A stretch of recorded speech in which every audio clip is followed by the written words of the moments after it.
We're going to bring our political analyst, political science professor Peter Mathews, to talk about, they call it the prescription for economic recovery from that free fall to stagnation. That's going to come up next. Your commute feeling shorter? That's just a side effect of listening to your voice, K-Talk AM 1150. KTLK AM 1150, it is your voice. I'm David Cruz. We delve into something that, to me, is job one right now for us as a country.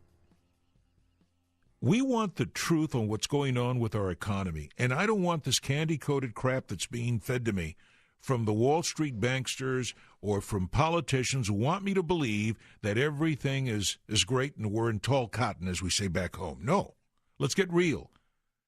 The fact is that this economy is not percolating the way it needs to be, and what has happened is that I think we've bought into this notion that because Wall Street is setting records that the trickle-down effect is going to take care of the rest.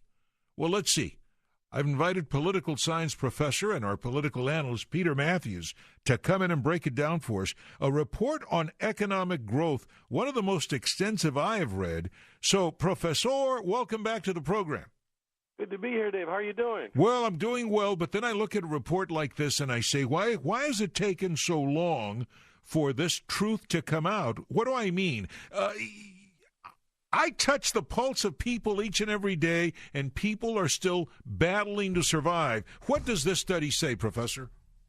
This study says that your pulse, the pulse that you're catching is the true pulse. Really? It's not all this phony stuff these politicians have been putting out, and these numbers are real, Dave. It really is. It's also by a very reputable group called the Economic Policy Institute in Washington, D.C., very reputable.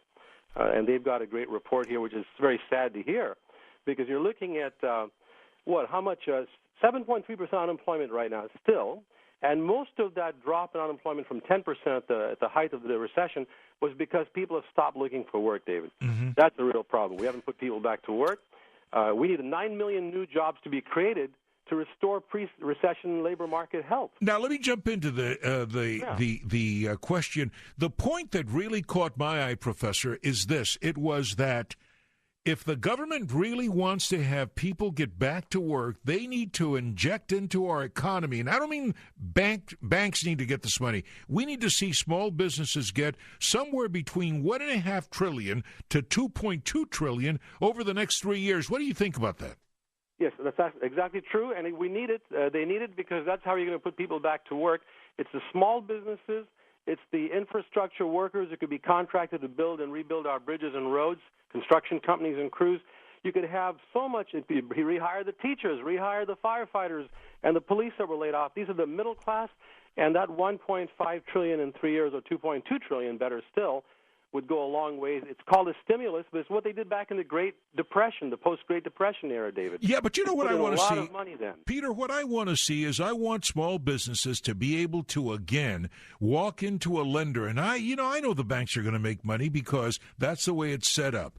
But I want a small business owner or an emerging company that needs access to capital to be able to walk in and once again say, look, I've got this contract or I have this opportunity. I need to get some help so that I can make it happen. In other words, if the cotton grower needed money for seed, he would get it. If he needed money to lay irrigation, he would get it. Where has that notion gone away? That's faded away because these lenders are asking for your soul. They want you to put up your house and for collateral, and most people can't afford to do that. That's why money has to be much more available, and that takes government intervention. I mean, the Congress has to pass a law, a regulation that says these banks have to lend the money out, especially since they got all this money from us.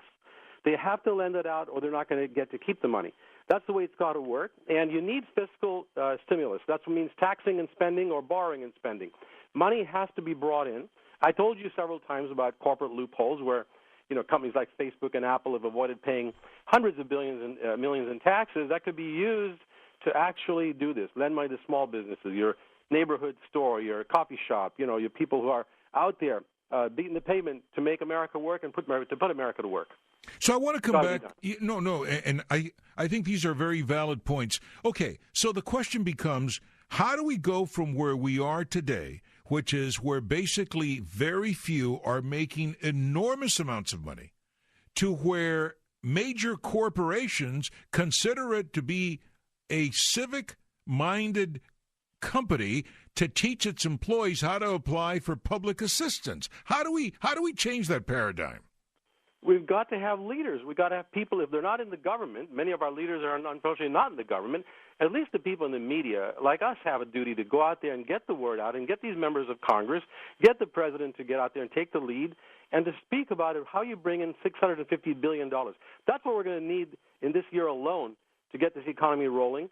And that money should go right into small business pocket, into hiring those folks again in the middle class. And you've got to have people speaking out about it, David. And I believe the more we talk about it, it's going to get attention.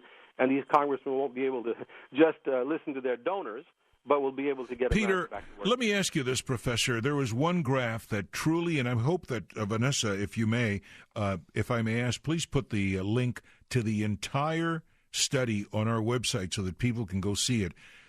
Real median income of working-age households in the year 2000 was $63,535. Today, $55,640. That's the new norm, and still dropping. Dropped by over 9% and still dropping, which means there again, less money in the regular folks' hands to go out and buy the things, the products that we need to demand the demand-side economics to get people to make more things. You have to have money to buy them. So this drop in income is very dangerous, and it's continuing to go on, and that's where I say you've got to bring that money back into the middle class and the working poor so they can have money to go out and buy things. And this has got to be done by leadership, David, and economists have to speak out. Many economists are in denial about this, by the way. They seem to be going right along with what's happening in Washington, D.C., and we need to shake things up here. Well, and of course, you've been talking about dollar democracy. Yeah. And that's the subject of your upcoming book, because you stress there a strong contrast. What is it? Oh, the contrast is how much money that Wall Street received from the bailouts, but Main Street got next to nothing, and that's because Wall Street and other big corporations have bought the politicians to a large extent, both Democratic and Republican Party politicians. There are a few still left in both parties that are still working for regular folks and don't take that corporate money, but the vast majority in both parties have done that, David, and they are making the laws to benefit Wall Street. So Wall Street gets the gold mine, and Main Street gets the shaft, and we're still getting the shaft. And that's what's got to change, my friend. We've got to change that. I'm telling you. And we're being told to say thank you in the process. In the process. Can you believe the audacity of that? Professor Peter Mathews, always a joy to have you on, because you break it down and then you explain it to us. I do thank you for your time. Anytime. Thank you, David. Political analyst Peter Mathews, who is, great at just, breaking down this. This is a very, if I may, this is almost a 40-page report. And having gone through it, I can tell you something. There is so much content, and it's backed up with sources. Go to our website, KTLK AM1150.com, and please take time to read it yourself, because it clearly points out why 5 years, and still counting, after that start of that Great Recession, we have not as a country come back the way we should. And it isn't just job losses. It's the productivity of America that has shifted so dramatically. When you start shifting that capacity to other countries, the new norm may be permanent. Your voice, KTalk AM 1150, where listening is a virtue.